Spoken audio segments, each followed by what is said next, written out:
Karena hafalan itu hanya pada transfer knowledge.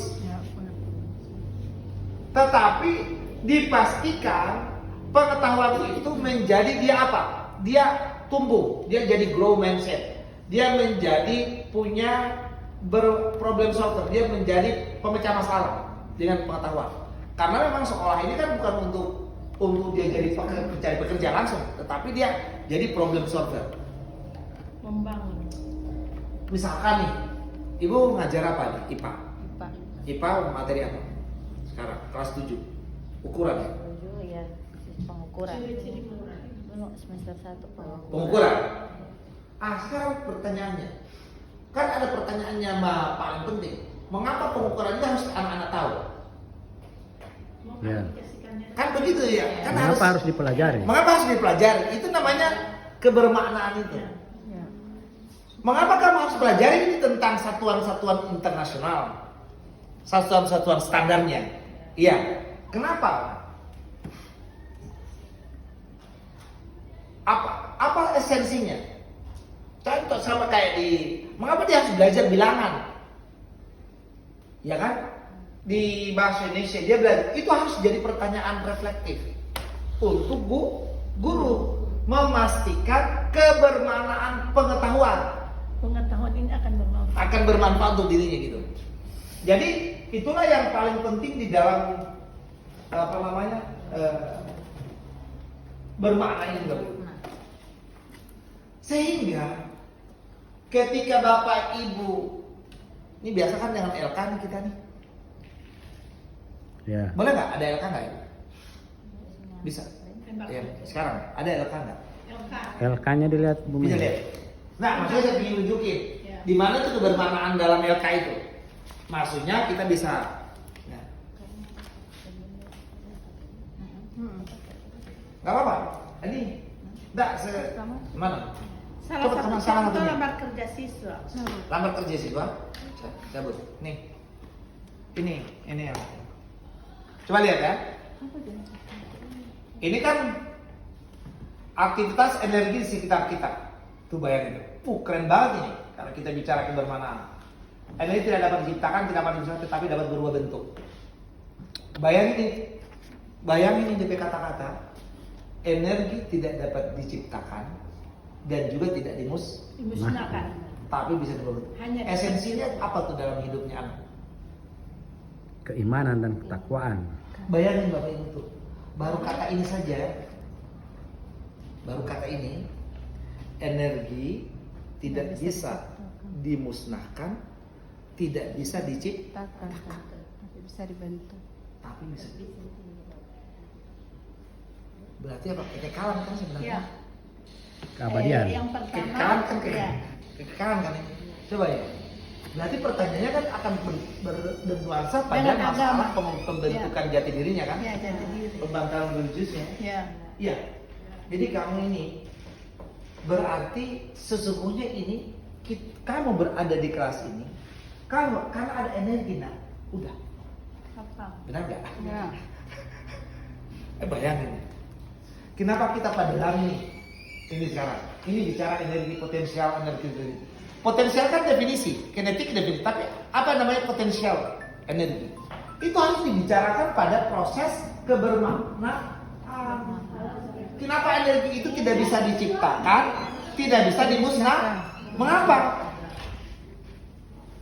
Karena energi itu adalah kehidupan. Energi. Tanpa energi pasti kita tidak bisa Hidup. Tapi namanya kehidupan itu bisa berubah-ubah bentuk. Dulu kamu masih kecil, kamu sekarang yes. Jadi bangun perspektif itu ke sana pengetahuannya. Jadi kalau dalam bahasa ilmu Al-Man Al-Ghazali itu tadi taklim bil ilmi wal hikmah. Mentaklimkan ilmu dengan hikmahnya. Itu bagusnya ini ya. Mungkin karena Pak ini dari perspektifnya dari Sekjen Muhammadiyah, jadi dia paham terhadap perspektif pengetahuan itu. Iya kan? Ya. Jadi sekarang jadi ketika anak-anak itu belajar belajar literasi terhadap energi potensial, sebelum masuk LK ini masuk, coba boleh nggak kamu tulis catatan sedikit tentang apa kamu maknai energi? Udah apa? Itu maksud dari energi. Udah, suruh catatan aja dulu. Bapak Ibu, dalam memperkuat literasi angka itu, saya sering sampaikan tuh. Ini LK tuh, kan energi potensial, energi kinetik. Sebuah mangga menggantung. Kan harus dia tahu dulu tuh apa itu potensial energi. Apa disebut kinetik energi kan? Dia harus tahu dulu.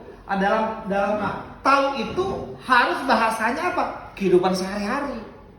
Bukan tahu terhadap Abstrak. Menurut kamu contoh energi potensial di yang kamu bisa rasakan di mana? Yang kamu bisa dapati di mana? Itu aja dulu. Ya, kehidupan. Jadi Bapak Ibu, itu kalau saya bilang gimana? Apa? Tidak Pak, soal refleksi diri di kelas. Apa gimana? Kalau kan berdua itu biasanya sering lebih kayak terlalu ke konsep begitu, konsep yang harus sesuai di buku. Itu persoalannya. Ya. Itu apa bedanya itu kayak AI? Iya, jadi waktunya itu lebih ke situ. Iya, Lebih padahal ke situ. Bapak Ibu ada bukunya nggak ini? Kalau saya nih Bapak Ibu, ini penting ya untuk masalah, sebab ini prinsip ya. Baru dari situ memunculkan gembira. Gembira itu adalah suasana hati. Bukan tepuk-tepuk tangan lari ke sana, tidak. Gembira itu konteksnya adalah suasana hati, bukan suasana psikomotoriknya.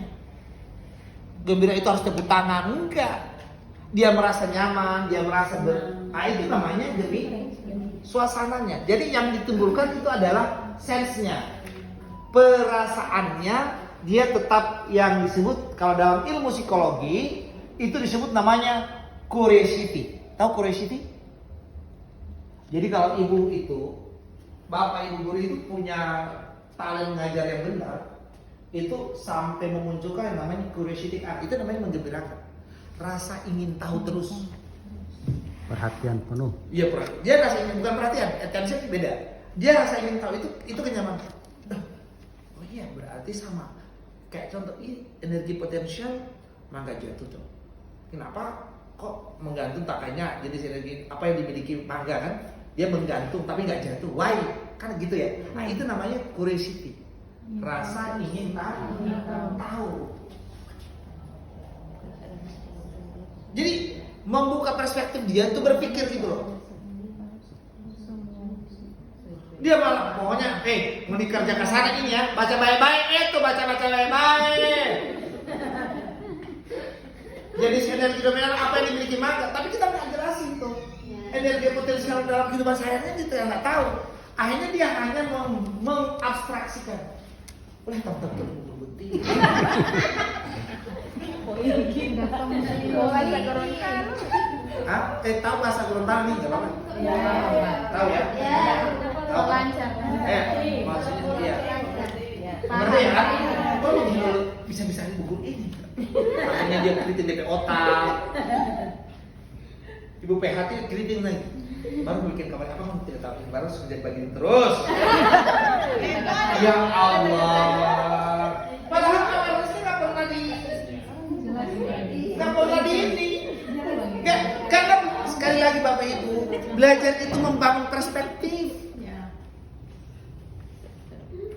Bukan menghafal knowledge pengetahuannya, bangun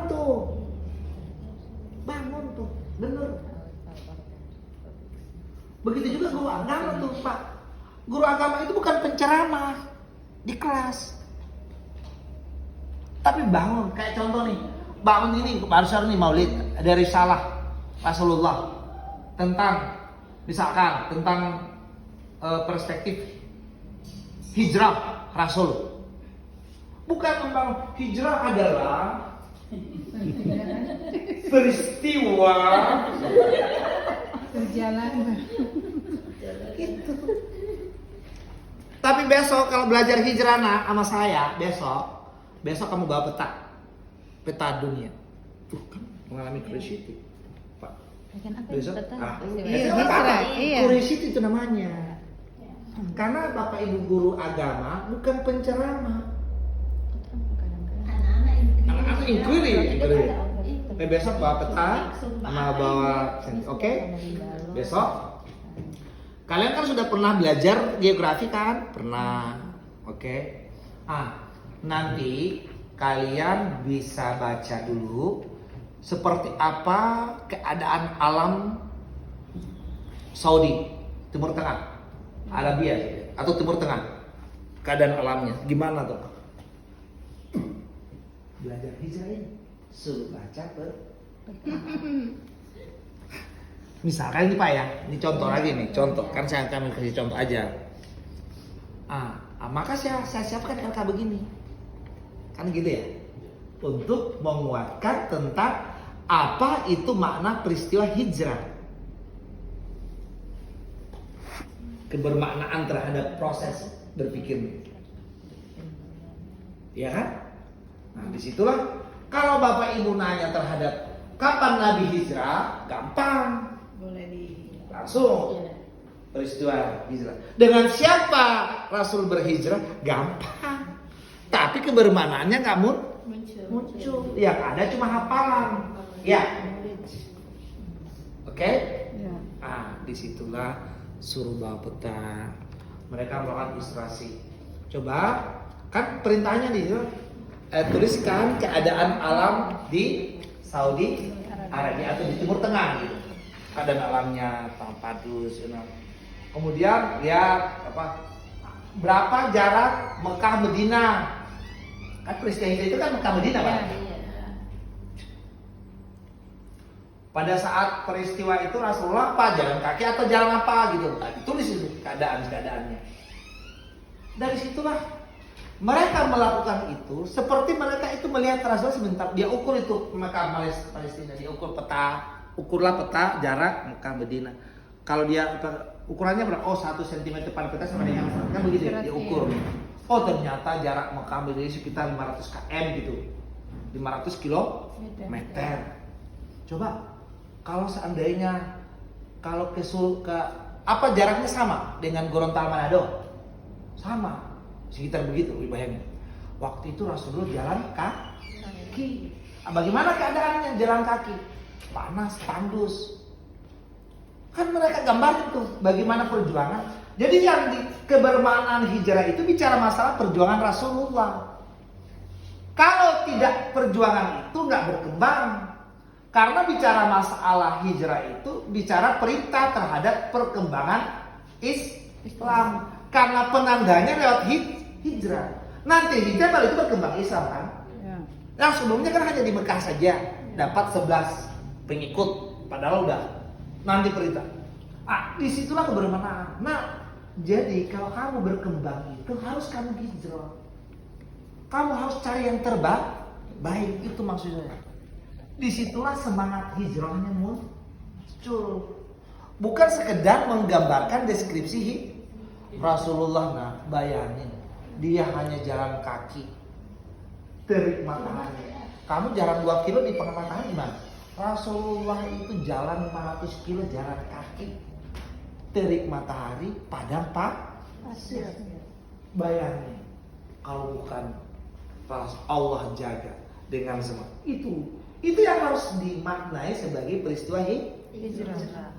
bukan peristiwa terhadap definisinya. Tapi ada yang namanya semacam curiosity ini. Jadi dia tahu tuh, sehingga penggugahan terhadap jadi mengapa coba orang-orang sukses itu selalu hijrah. Iya. Coba pasti. Mengembangkan. Pasti dia hijrah. Maka tapi tujuan hijrahnya satu, baik, karena ingin sukses. Makanya kamu juga begitu. Nanti habis lulus kamu harus punya hijrah. Hijrahnya ke yang terbaik. Dari Purbala kamu ke sekolah Mani Ice, kamu ke sekolah. Kan begitu, Bang. Ya. Itu baik. Itu yang disebut namanya membangun kebermaknaan. Bapak Ibu, anak-anak sekarang kalau Bapak Ibu hanya telurkan pertemuan itu nggak akan bermakna ke dia. Bangunkan kebermaknaan itu. Kalau hanya membangun pengetahuan nggak perlu, mereka sudah punya Pak.